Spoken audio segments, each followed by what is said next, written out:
মা বোনেরা শোনে নাও, তোমরা যারা মাথায় কাপড় দেও না, জাহান্নামে তোমাদের কি উল্টা লটকানো হবে আর মাথায় পাথর মারা হবে, মাথা উড়ে যাবে, আবার জোড়া লাগবি। যারা মাথায় কাপড় দেও না, কাপড় দিয়ে দাও, আমার আল্লাহ ক্ষমা করে দিবি।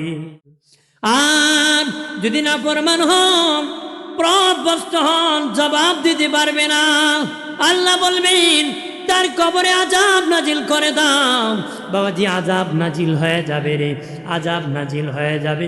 অন্ধ ফেরেশতা মোটা একটা বেন্দা নিয়ে কবরে আসবে। দিনের নবী বলেন ওই লাঠি জাহান্নামের অস্ত্র, 70,000 অস্ত্র আছে জাহান্নামীকে ব্যবহার করা হবে। এর মধ্যে একটা হলো লাঠি, একটা হলো গদা। ওই লাঠি দিয়া বাড়ি মারবি, 70,000 গজ নিচে দেবে যাবি, আবার টান দিয়ে উঠাবে, আবার বাড়ি মারবি। দিনে নবী বলেন এমন চিৎকার করবে ওই মাইয়ের, দুনিয়ার মানুষ যদি তার আওয়াজ শুনতো, সব মানুষ পাগল পারা হয়ে যেত, সবাই পাগল পারা হয়ে যেত। তবে শুনে না, মানুষ শুনে না রে, জিন আর মানুষ আওয়াজ শুনতে পায় না রে। প্রাণীর বাবাজি, কবর এমন একটি ঘর, যেই ঘরে একা থাকতে হবে। নবী বলেছেন উসমান ফিল জান্নাহ, উসমান গনি জান্নাতি। তারপর কবরের পাশে উনি গেলে কানতে কানতে খেজুর গাছের রসের মতন টপ টপ করে পানি পড়তো, দাড়ি মুবারক ভিজে গেত। সাহাবায়ে কেরাম বললেন ওগো উসমান গনি ভাই, নবী জাহান্নামের বয়ান করলে এমন কান্না করেন না, কবরের পাশে কেন এমন কান্না করেন? উসমান গনি জিন্নুরাইন রাদিয়াল্লাহু তাআলা আনহু বলেন রে সাহাবীরা শুনে নাও, কবর হলো প্রথম স্টেশন, কবর হলো প্রথম ঘাঁটি। কবরে যারা ধরা পড়ে যাবে সব জায়গায় ধরা পড়ে যাবে, কবরে যারা নাজাত পাবে সব জায়গায় নাজাত পাবে। আমি উসমান গনির ভয় হয় কবরে নিয়ে ধরা পড়ে যাই, এই জন্য কানতে কানতে বেহুশ হয়ে যায়। আল্লাহর নবী সাদ ইবনে মুআয রাদিয়াল্লাহু তাআলা আনহু ইন্তেকালের পরে নবীজি নিজে জানাজার ইমামতি করলেন। সাদ ইবনে মুআয রাদিয়াল্লাহু তাআলা আনহু লাশ যখন খাটিয়ে উঠাইয়া নিয়ে যেতেছেন, নবী বুড়ি আঙ্গুল মোবারকে ভর করে করে যাইতেছেন, পুরা পা মোবারক ফেলতেছেন না, বুড়ি আঙ্গুল মোবারকে ভর করে করে যাইতেছেন। সাহাবায়ে কেরাম বললেন নবীজি, আমার নবী কেন গো পা মোবারক জমিনে ফুল ফেলতেছেন না, পায়ে ব্যথা পাইছেন নাকি? নবী বলেন সাহাবীরা আমি যা দেখি রে তোমরা তা দেখো না। আমার সাদ ইবনে মুআযের জানাজায় অসংখ্য ফেরেশতা নাজিল হয়েছে, আমি রাসূলুল্লাহ পা রাখার জায়গা পাইতেছি না। জানাজার পরে কবরে নামায় দিয়া মাটি চাপা দেওয়ার পরে নবীজি 2 হাত বাড়াইয়া কান্নায় ভেঙ্গে পড়ে গেলেন। সাহাবায়ে কেরাম বলেন নবী, ও মায়ের নবী কেন গো কান্নায় ভেঙ্গে পড়ে গিয়েছিলেন?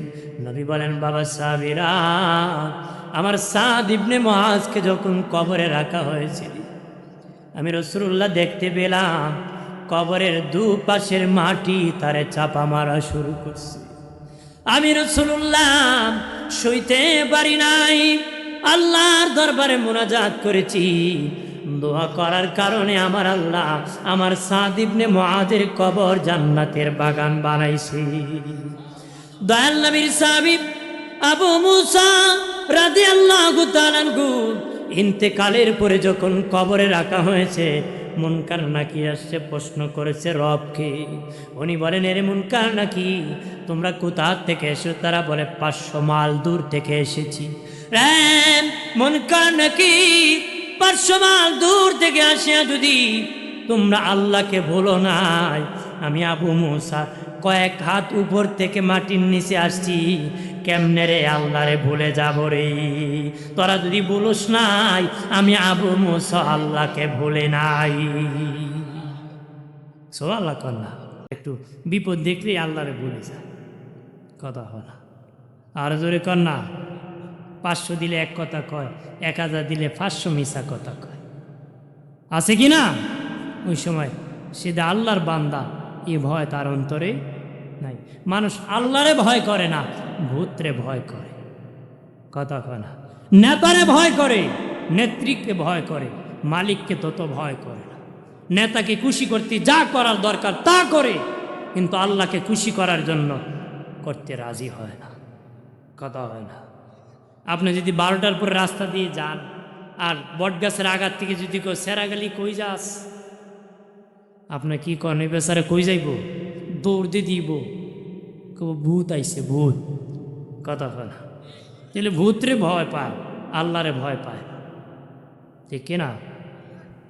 আমার প্রাণের বাবাজি, খেয়াল করেন ভালো করে।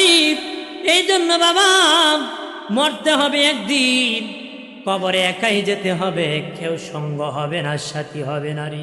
কবর চাপা মারবে, সকলকে চাপা মারবে, ফাসেককে মারবে, মমিনকে মারবে, আল্লাহর অলিকে কবর চাপা মারবে। আল্লাহর অলিকে কেমন চাপা মারবে জানুনি? ওই বন্ধু যখন বন্ধুর সাথে দেখা হয়, বুকটা জড়াইয়া ধরে, মা সন্তানকে হাত দিয়ে চাপ দিয়ে ধরে, ভালোবাসিয়া ধরে। আল্লাহর নেক বান্দা কবরে গেলে পাশে দুই পাশের মাটি ভালোবেসে চাপ দিয়া ধরে। আর ফাসিক বেঈমান নাফরমানের কবরে এমন চাপা দিবে রে, ওই দিকের হারার ওই দিকে চলে যাবে, একদম চুরমার করে ফেলবি, চুরমার করে ফেলবে। আমার দেশের নাস্তিকরা কবরের আযাব বিশ্বাস করে না। তারা বলে কবর বলতে আযাব বলতে কিছু নাই, জাহান্নাম বলতে কিছু নাই, আল্লাহ বলতে নাকি কিছু নাই। নাউজুবিল্লাহ কইতেন না, জোরে কর না। জাগা মতে নাউজুবিল্লাহ কইলে সব হয়, সুবহানাল্লাহ কইলে সব হয়, ঠিক না? কর না নাউজুবিল্লাহ। কি কয়? মহাশূন্যে নাকি গ্রহ ছিল, হঠাৎ করে বিস্ফোরণ হয়ে গেছে আর পৃথিবী হয়ে গেছে। আল্লাহ বলতে নাকি কিছুই নাই।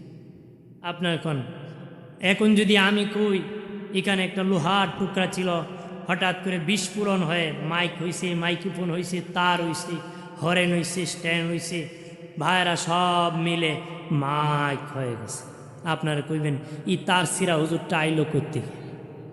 কথা বলবে কি না? তে লোহা বিস্ফোরণ হয়ে মাইক হয়েছে বললে যদি তার সিরা হয়, যারা মহাশূন্যে বিস্ফোরণ হয়ে পৃথিবী হইছে, হেরার তার কেমন শিখছে? আপনার বলতেন এরা তো শিক্ষিত মানুষ। আরে শিক্ষিত লোকের তার আরও বেশি ছিল। কথা হয় না। এক শিক্ষা অফিসার গিয়েছিল এক শিক্ষা প্রতিষ্ঠান, ক্লাসরুমে ঢুইকা কয় এখন কোন ক্লাসরুম, মানে শিক্ষিত হইলে তার ছেলেদের কত নম্বরে ছিঁড়ে। তবে শিক্ষিত লোক ছাড়া সমাজ চলতে পারে না। যার দ্বারা উপকার হয় তার দ্বারা আবার কি হয়? ক্ষতি হয়। হাজরিন, বলে এখন কোন ক্লাস? অঙ্কের ক্লাস। কয়েকটা অঙ্ক কর। কাগজ কলম নিচে ছেলেরা নিচে পড়ে বলে তোমাদের স্কুলের গেট থেকে ক্লাসরুমে আসতে আমার 10 মিনিট সময় লেগেছে, বলো তো আমার বয়স কত? বুঝছেন অঙ্ক? স্কুলের গেট থেকে ক্লাসরুমে আসতে 10 মিনিট লাগছে, বেচারা বলতেছে তার বয়স কত বাহির করতে। পোলাপান কাগজ কলম ফালায় বসে আছে। প্রত্যেক ক্লাসে কিন্তু কিছু পণ্ডিত পোলাপান থাকে, ক্লাস নিয়ে 2-1 পণ্ডিত মার্কা থাকে না, এক পণ্ডিত এমনি আঁকাইতেছে। কিছুক্ষণ পরে স্যারে অঙ্ক করছো রে? একো স্যার আমি করছি। ও কি করছো তো অঙ্ক? স্যার আমি বয়স বাহির করছি। কত? আপনার বয়স 60। আন্তাজি কইছে লাগিয়ে গেছে, আন্তাজি কইছে লাগিয়ে গেছে। তো স্যার অঙ্ক করতে তো সূত্র লাগে, তুই কোন সূত্র অঙ্ক করছ? স্যার অবশ্যই সূত্র আছে, বিনা সূত্রে অঙ্ক করি নাই। বিনা সূত্রে কি অঙ্ক? আমার পাশের বাড়ি একটা ভাই আছে আধা পাগল, বয়স 30, আপনি পুরা পাগল, বয়স 60। কারণ আধা পাগলের বয়স যদি 30 হয়, পুরা পাগলের বয়স কত? নাস্তিকরা পুরা পাগল, পাগল ছাগল ছাড়া এমন কথা বলতে পারে? আমার প্রাণের বাবাজি, খেয়াল করেন ভালো করে। প্রাণের বাবাজি, একা একা কবরে থাকতে হবে গো। কতদিন থাকতে হবে একটা আন্দাজ করতে পারবেন? সর্বশেষ যার রূহ কবজ করা হবে সর্বশেষ, তারপরে কোনো মানুষ নাই, ওই লোকটা কবরে 40,000 বছর ঘুমায় থাকতে হবে। আর যেদিন কিয়ামত কায়েম হয়ে যাবে, ইসরাফিল বাঁশি বাজায় দিবে, কিয়ামত কায়েম হয়ে যাবে, মানুষের কবরের মধ্যে তার দেহ লেগে যাবে। এর আগে আমার আল্লাহ বারে তাআলা 40,000 বছর একাধারে বৃষ্টি নাজিল করবে, 40,000 বছর বৃষ্টি নাজিল করবে। ওই বৃষ্টির দ্বারা পৃথিবী আমার আল্লাহ সমতল করবে, সমান করবে। গোটা পৃথিবীটাকে হাসরের মাঠ এক সমান করবে। নদী নালা পুকুর পালা সমুদ্র খাল বিল পাহাড় পর্বত সবটাকে একত্র করে এক সমান করবে, ভরপুর করে আমার আল্লাহ হাসরের মাঠ বানাইবি আর মানুষের দেহ গঠন করবি। আর যখন ইসরাফিল বাঁশি বাজে দিবি, দলে দলে কবর থেকে দাঁড়াবে, হাসরের মাঠে দাঁড়াবে। একদল দাঁড়াবে বাবা, 2 হাত কেটে দেওয়া হবে, 2 পা কেটে দেওয়া হবে, গড়িয়া গড়িয়া হাসরের মাঠের দিকে যাবে। আরেক দল জানুয়ারির সুরত নিয়ে হাসরের মাঠে যাবে। আরেক দল বাবা মিসপুল জিবাল পেট পাহাড়ের মতন বড় হয়ে যাবে। আরেক দলের মুখ থেকে রক্ত ঝরবে, মুখ থেকে আগুন ঝরবে, আর নারী ভুঁড়ি গুলা ঝুলে থাকবে, মাটির সাথে হেসড়ায় হেসড়ায় যাবে। আরেক দলের ভিতর থেকে শিকাল মরে গেলে, কুকুর মরে গেলে যেমন পচা দুর্গন্ধ বের হয়, ভিতর থেকে দুর্গন্ধ বের হবে। আরেক দল বাবা গরু জবাই করলে যেমনি কণ্ঠনালী আলাদা হয়ে যায়, এমনি কণ্ঠনালী আলাদা জবাইকৃত অবস্থায় একসাথে দাঁড়াবে। আরেক দলের জিহ্বা কেটে দেওয়া হবে। আরেক দলের মাথা পা থাকবে আকাশের দিকে, মাথা থাকবে নিচের দিকে, লজ্জাস্থান থেকে ময়লা ঝরবে, হাতের উপর চাপ দিয়া হাসরের মাঠের দিকে যাবে। আরেক দলের অন্তর চোখে অন্ধ হবে, বাহ্যিক চোখে অন্ধ হবে, পেটটা আগুনে ভরপুর হবে। আরেক দল যক্ষ্মা রোগী হবে, কুষ্ঠ রোগী হবে। আরেক দলের দাঁত মহিষের সিংহের মতন হবে, টুটগুলা বড় বড় হবে, বাবাজি কুচ্ছিত কালো হবে। তারা হাসরের মাঠে একদল দাঁড়াবে। আরেক দল বাবা নূরের চেহারা নিয়ে দাঁড়াবে, নূরের মিম্বরে দাঁড়াবে। তারা হাসতে হাসতে আমার আল্লাহর জান্নাতে যাবে। আরো জোরে কর। প্রথম যেই দল দাঁড়াবে হাত পাও কেটে দেওয়া হবে। তারা কারা জানুনি? তারা জুলমুৎকুর, জুলুম করছে, জুলুম ক্ষমতার অপব্যবহার করেছি, প্রবাসীর প্রতি জুলুম করেছি, নির্যাতন করেছি, এই জন্য হাত পাও তাদের কেটে দিবে, বাহাদুরি ভার করে। কতক্ষণ ঠিক কিনা?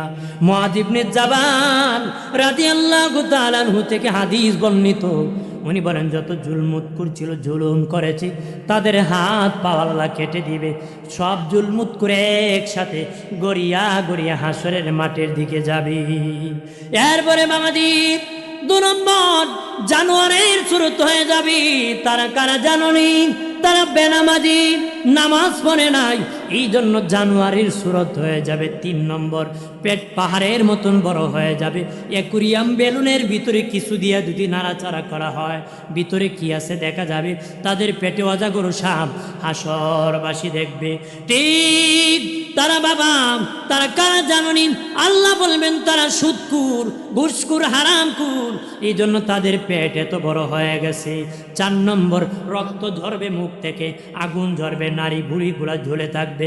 এরা একসাথে বিশাল কাফেলা হাসরের মাঠের দিকে যাবে।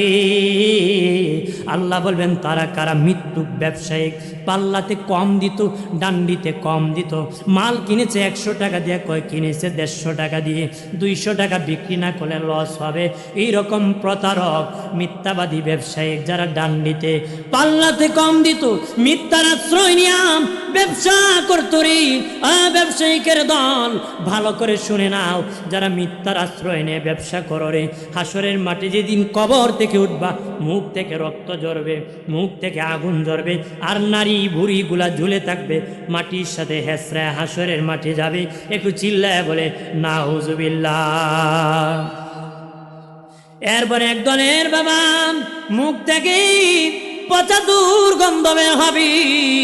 তারা কারা জানোনি?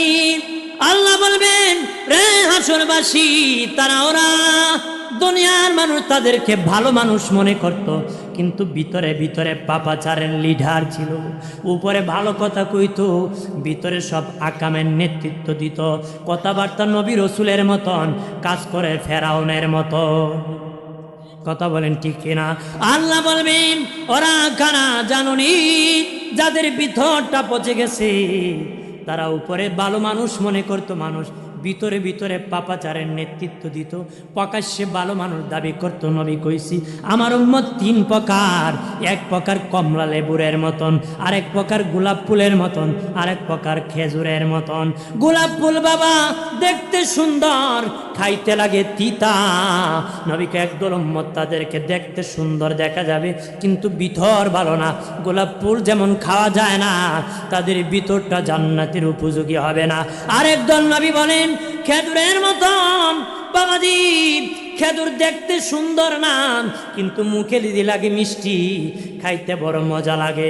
দিনে নবী বলেন আমার একদল উম্মত দেখতে বেশি সুন্দর দেখা যাবে না, কিন্তু তাদের ভিতর ভালো, তারা জান্নাতি। আরেক দল উম্মত কমলা লেবুরের মতন।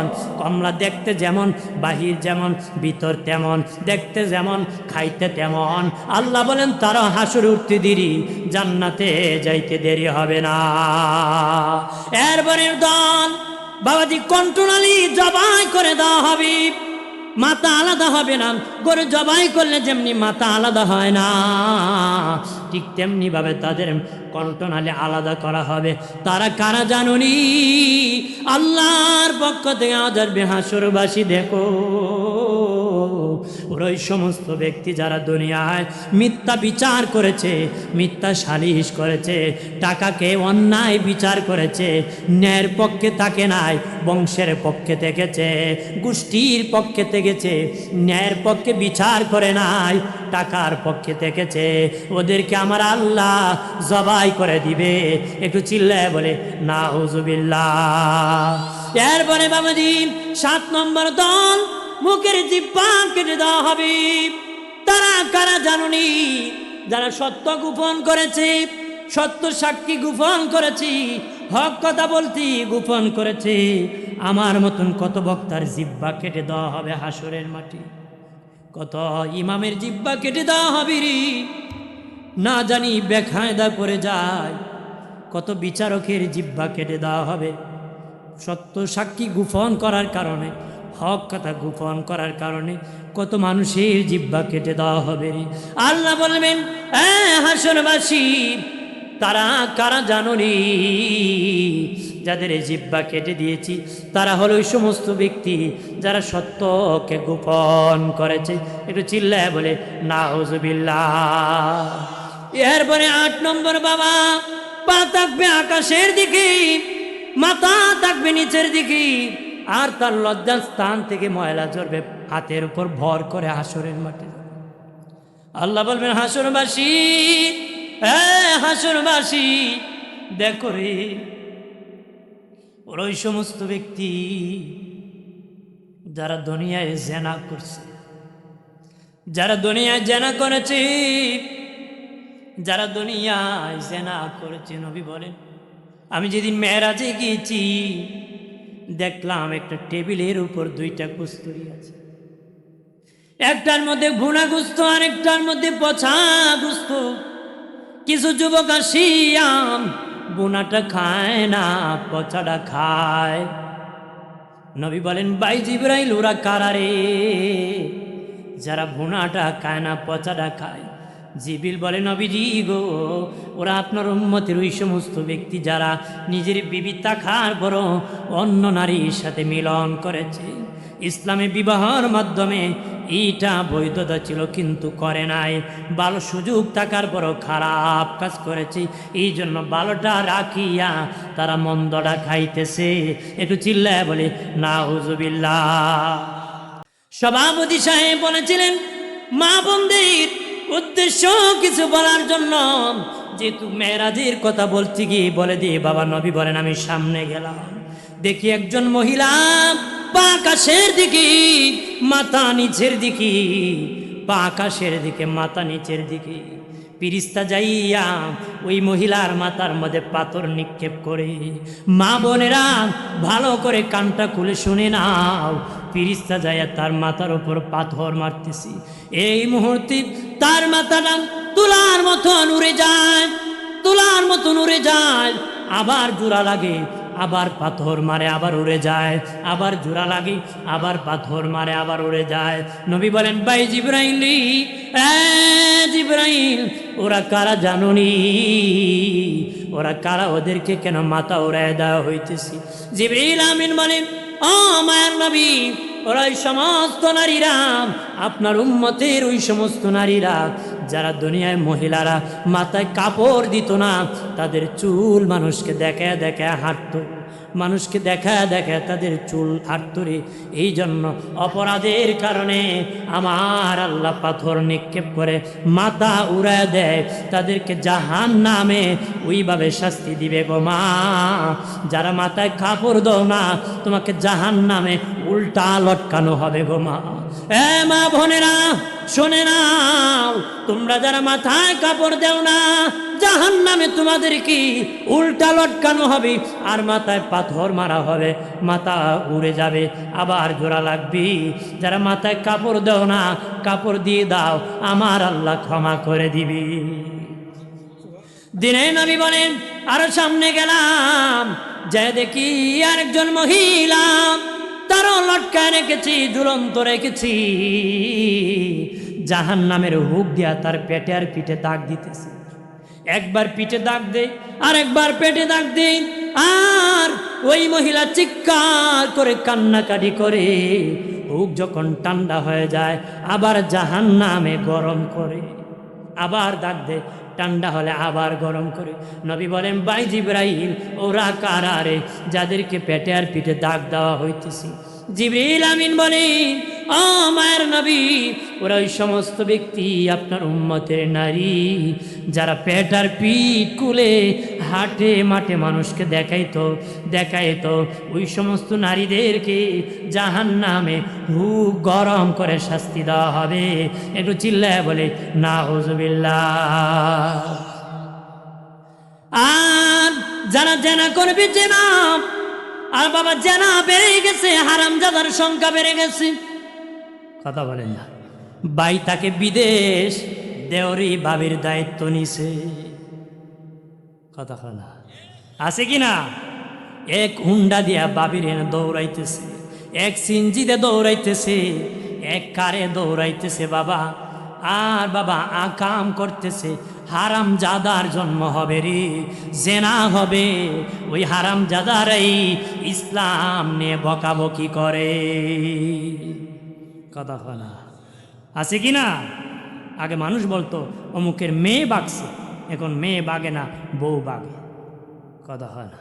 কি কয়, অমুকের বউ বাগছে, কেন বাগে? স্বামী বিদেশ আছে, অ্যাকাউন্ট ধরাইতেছে, বিডি ইসলামী ব্যাংকও সিরিয়াল ধরছে, এ পাশে আরেকজন দেখছে, ভাবি অ্যাকাউন্টে আছে কত, আছে ও তো ফেসবুকে লাগাইছে, কথা হয় না। এ বিদেশ থেকে শুনে আমও গেছে, সালাও গেছে, যাইব না বেটা, বাপরে খাওয়াস না, মারে খাওয়াস না, তো তোর যাইতো না, তে কের যাইতো, কথা হয় না। বোনও কইছে ভবিষ্যৎ আছে, এজন্য মার নামও দেয় না, বাপের নামও দেয় না, বউর নামে দিছে। আরে বউরও দিবা মিয়া, তুমি কর্তা হিসাবে দিও, গোলাম হিসাবে দিও না, কথা কোন ঠিক কিনা?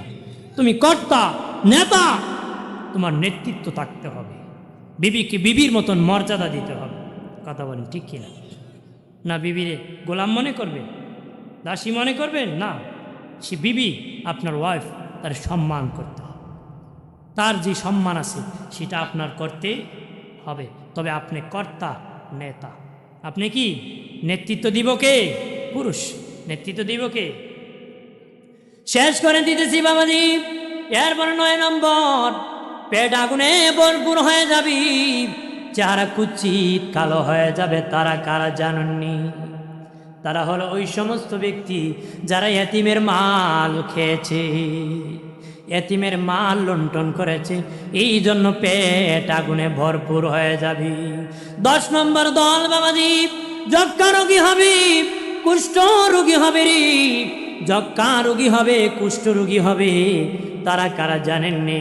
তারা মা বাবার অবাধ্য সন্তান, বেয়াদব, জাহান্নামী। তারা যক্কা এবং কুষ্ঠ রোগী দাঁড়াবে, জাহান্নামে যাবে। চিল্লায় বলে নাউজুবিল্লাহ। 11 নম্বর দল বাবা, দাঁতগুলা মহিষের শিংয়ের মতন হবে, ঠোঁটগুলা বড় বড় হবে, আর অন্তর চোখে বাহ্যিক চোখে অন্ধ হবে। আল্লাহর পক্ষ থেকে আদবে হাসরবাসী দেখো রে, ওরাই সমস্ত ব্যক্তি যারা দুনিয়ায় মদ পান করেছে, নেশা করেছে, এই জন্য আমার আল্লাহ তাদের এই অবস্থা করেছে। বাবা আবা খেন খাবা, বাবা খায় লাভ আছে? কথা হয় না। মাদক আসুক, যুবক নেশা করতেছে, কথা কোন ঠিক কিনা? আছে কি না? এই যুবক, নেশা করলে তো তোর বাপু তোরে ভালো মানুষ মনে করে না, কেউ তোকে ভালো বলে সাপোর্ট করে না। ভালো ব্যক্তি সন্তান মেয়ে তোর কাছে বিবাহ দিবে, কারণ মদ খেলে মাথাই ঠিক থাকে না।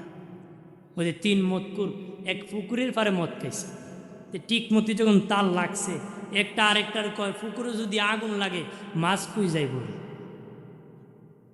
কি কয়? আরেকটা আছে না, 2 নম্বরটা দেখোস না পুকুরের পারে কত বড় বট গাছ উঠে যাবে। আরেক 3 নম্বর মাতালে দূরু, বট গাছও তো মাছ উঠে না, বট গাছও গরু উঠে। তাহলে মদ খেলে মাথা ঠিক থাকে না। নেশা করবেন না, মদ খাবেন, নেশা করবেন। দিনের নবী বলেছেন, শেষ জামানায় মদের নামও থাকবে না, মদের বোতলও থাকবে না। মানুষ ভদ্রতার সাথে মানুষ প্রাণ করবে, ভদ্রতার সাথে। বাবাজি যেইভাবে খান, যেইভাবেই খান, নেশা মদ হবে হারাম, হবে হারাম। নাম ভিন্নতা থাকতে পারে, নবী আগেই সতর্ক করেছেন, শেষ জামানায় মদের বোতলও থাকবে না, মদের নামও থাকবে না, ভদ্রতার সাথে মানুষ পান করবে, তারপর হারাম হারাম হারাম। কথা বলেন ঠিক কিনা? প্রাণের বাবাজি, আমি বলে দিই বাবা, তোমার পা আমার কাছে যদি দিয়ে তো আমি ধরে বলি, সিগারেট খাবেন না, সিগারেটটা খাবেন না বাবাজি। সিগারেট খেয়ে খেয়ে বাবা ইমান, নিজের আমল আর ইসলাম থেকে দূর হবেন না রে। জাহান্নামীর মুখে আগুন থাকবে, সিগারেটকারীর মুখে আগুন হয়। জাহান্নামীর মুখ, তার মুখ একরকম হয়। ভাইরা আমার খেয়াল করেন, ভালো করে সূরা বাকারা আয়াত আছে, আল্লাহ বলেন তোমার জীবনকে মরণের দিকে ঠেলে দিও না, মৃত্যুর দিকে ঠেলে দিও না। অর্থাৎ আমার জীবন মৃত্যুর দিকে আমি যদি ঠেলে দিই সেটা হারাম, আপনার জীবন মরণের দিকে ঠেলে দিলে ওইটা হারাম। সিগারেটের প্যাকেটে লেখা থাকে ধূমপান মৃত্যু ঘটায়া দেয়, ঠিক কেনা বলে? আপনি টাকের নিচে খাড়িয়া জীবন দিবেন, এটা দেওয়া কি হারাম? দেওয়া কি অর্থাৎ জীবনকে মরণের দিকে ঠেলে দেওয়া। আর সিগারেটের প্যাকেটে লেখা তাকে ধূমপান মৃত্যু ঘটায় দেয়। আমার আল্লাহ বলেন তোমার জীবন মরণের দিকে ঠেলে দিও না, তাহলে সিগারেট যারা খায় ইচ্ছা করে মৃত্যুর দিকে ঠেলে দেয়। কথা হয় না? আবু দাউদ শরীফের হাদিস এসেছে, আবু দাউদ শরীফের হাদিস এসেছে, যেই জিনিস বেশি খেলে নেশা হয় ওই জিনিস কম খাওয়া হারাম। যেই জিনিস বেশি খেলে নেশা হয় ওই জিনিস কম খাওয়া হারাম। সিগারেটকারী যারা সিগারেট খায় তাদেরকে আমি জিজ্ঞাসা করে দেখেছি, একসাথে যদি 10টা খেয়ে ফেলে, একটার পর আরেকটা একসাথে বন্দনা করিয়া 10টার মাথায় তার নেশা হয়ে যায়। আবু দাউদ শরীফ হাদিসে এসেছে, যেই জিনিস বেশি কালে নেশা হয় ওই জিনিস কম খাওয়া হারাম। সিগারেট যিনি খায় তার বাবা মুখে দুর্গন্ধ, বালিশে দুর্গন্ধ, কম্বলে দুর্গন্ধ, পাঞ্জাবিতে দুর্গন্ধ, নামাজে দাঁড়াইলে পাশের মুসল্লি পায় দুর্গন্ধ। অযথা একটা মানুষকে কষ্ট দেওয়া হারাম, কষ্ট দেওয়া যাবে না। সিগারেট পুরাটাই অপচয়, অপচয় করা যাবে না। দূরের কথা আমাদের সমাজে এটা পারিবারিক শিক্ষা হয়ে গেছে। সার্বদূরের কথা, পারিবারিক শিক্ষা বাপে পোলারে লইয়া বেটা, কথা হয় না? পিচ্ছি পোলারে ধমক মারে, আন বেটা, এ ছোটকাল থেকে দেখি আমার বাপেও খাইছে আমিও খাই, কথা হয় না? কারণ বাবাজি আম গাছ থেকে আম হয়, জাম গাছ থেকে জাম হয়, কাঁঠাল গাছ থেকে কাঁঠাল হয়, কাটাওয়ালা মান্দার কাছে ভালো কিছু আশা করা যায় না, লাখ প্রিয় হয় না। দুমা আমারে, বাপ ভালো তো বেটা ভালো, মা ভালো তো মেয়ে ভালো, গাই ভালো তার বাছুর ভালো, দুধ ভালো তার ঘি ভালো। ঠিক না বলে? এ প্রাণের বাবাজি, নেশা করবা না, যেইভাবে করবেন হারাম। বাবাজি শেষ কথা, 12 নম্বর দল হাসরের মাঠে যাবি, নূরের চেহারা হবি, নূরের মেম্বরে দাঁড়াবে, আল্লাহর পক্ষ দেখি আওয়াজ আসবি, এ হাসরবাসী দেখো, ওরা ওই সমস্ত ব্যক্তি যারা দুনিয়ায় হকের দাওয়াত দিয়েছে, হকের পথে চলেছে, ন্যায়ের পথে চলেছে, ন্যায় কথা বলেছে, আল্লাহকে খুশি করেছে, রাজি করেছে, তারাই তারা যারা আজকে নূরের চেহারা নিয়ে দাঁড়াইছে। আর যদি বলি হাজিরিন, আমরা কি চাইনি এরকম এক একজনের এক এক ঢঙ্গে দাঁড়ায়, না নূরের চেহারা নিয়ে দাঁড়ায়? বলেন কেমনে দাঁড়াবো? নূরের চেহারা নিয়ে দাঁড়াবো। তাহলে ভালো কাজ করতে হবে, নিজে শুধু করলে হবে না, অন্যকে বলতে হবে। অন্যকে কি? আমলের কথা বলতে হবে। ভালো কাজ করবেন, এক দলের হিসাব সহজ হবে, আরেক দলের কঠিন হবে। নবী বলেছেন সহজ হবে তাদের যাদের নেকি বেশি গুনাহ কম, নেকি বেশি গুনাহ কম, তাদের হিসাব সহজ হবে। কঠিন হবে কাদের? যাদের গুনাহ বেশি নেকি কম। আল্লাহ বলবেন কেন পাপ করছো? কম। নবী বলেন উত্তর দিতে পারবে না, জাহান্নামে যাবে। তাহলে আমাদের নেকি বেশি করে করতে হবে। নেকি কি বেশি? নবী বলছেন ক্বালা রাসূলুল্লাহি সাল্লাল্লাহু আলাইহি ওয়াসাল্লাম কাসরাতু যিকরিল মাউত ওয়া তিলাওয়াতিল কুরআন। নবী বলেন বেশি করে মৌতের জিকির করো, মৌতের চিন্তা করো, বেশি করে কোরআন তেলাওয়াত করো। কোরআন তেলাওয়াত করলেই ঈমান বেড়ে যায়। ঈমান কি? যে ঈমান যত বাড়বে সে তত উচ্চ তবকার জান্নাতে থাকবে। সুবহানাল্লাহ কন্যা। এজন্য আমরা নেক আমল করব, আল্লাহ তৌফিক দান করুন। বলে আমিন, জোরে বলেন আমিন। এটি শেষ কথা। শেষ বিচারের ভয় অন্তরে রাখতে হবে। আমার শেষ কথা, কোন বিচারের ভয়? শেষ বিচার, হাসরের মাঠে বিচারের ভয় অন্তরে যদি রাখেন তাহলে পাপ থেকে বাঁচতে পারবেন। পাপ থেকে কি বাঁচতে পারবেন? শেষ বিচারের ভয় যার অন্তরে নাই সে ধোঁকাবাজ। কথা বলুন ঠিক কিনা? এজন্য আমরা অন্তরে শেষ বিচারের ভয় যেন রাখি। দুনিয়ায় যদি একটা বিচারে আমার পাপের কথা বলতে লজ্জা হয়, কয়েকজন মানুষের সামনে, হাসরের মাঠে হাজার হাজার কোটি কোটি মানুষের সামনে নবী রসুল স্বয়ং আল্লাহ থাকবেন, সেদিন কেমনে বলবেন? বলে সেদিন কি লজ্জা হবে না? যেন লজ্জা বোধ করি। আল্লাহ যেন পাপ মুক্ত জীবন করার তৌফিক দেয়। প্রত্যেকে বলেন আমিন।